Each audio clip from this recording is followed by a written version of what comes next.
and said, would you rather buy Bitcoin or the Bitcoin futures ETF?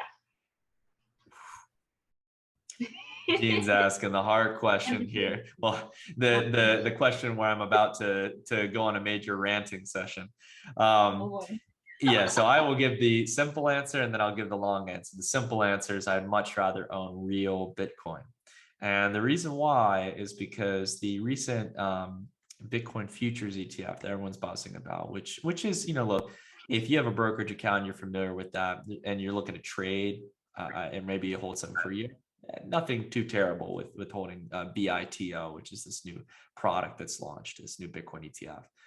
But the problem that comes with it is that there's a lot of different types of ETFs. If the ETF in this case was what's known as a spot ETF, where you backed it with real Bitcoin per share issued, then that would actually be great in this case, so long as you're fine with someone else holding your Bitcoin, right? We're fine with the idea of custodial services, right? But the problem is that these ETFs are backed by Bitcoin futures contracts. These are paper contracts that are basically helping to protect investors who want to mitigate or hedge their risk on the price changes of Bitcoin. And some people use them in this case as a means to trade the underlying asset and the price differences of it. So you're basically buying a financial product that has no real Bitcoin backing it. And to make things worse, to make matters worse, the problem is that these futures contracts expire. So they have to roll over into newer futures contracts.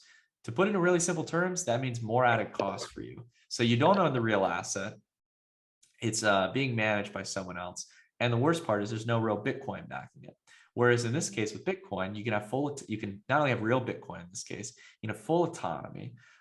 You can also deposit in a protocol like Celsius earning interest. And it costs you nothing to either have it deposited on Celsius or within your own seed phrase wallet, as we'll have launching with Get Paid in Crypto. And the same goes for Ethereum and Litecoin. Why wait for financial products when you can just go buy the real stuff?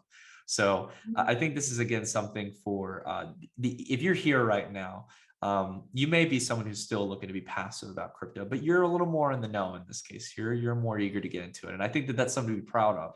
You're catching the wave earlier than the broader crowd. But I think BITO in this case, the Bitcoin futures ETF, is for more of a general audience looking to put it in their pension funds or 401k, things of that sort. So awesome.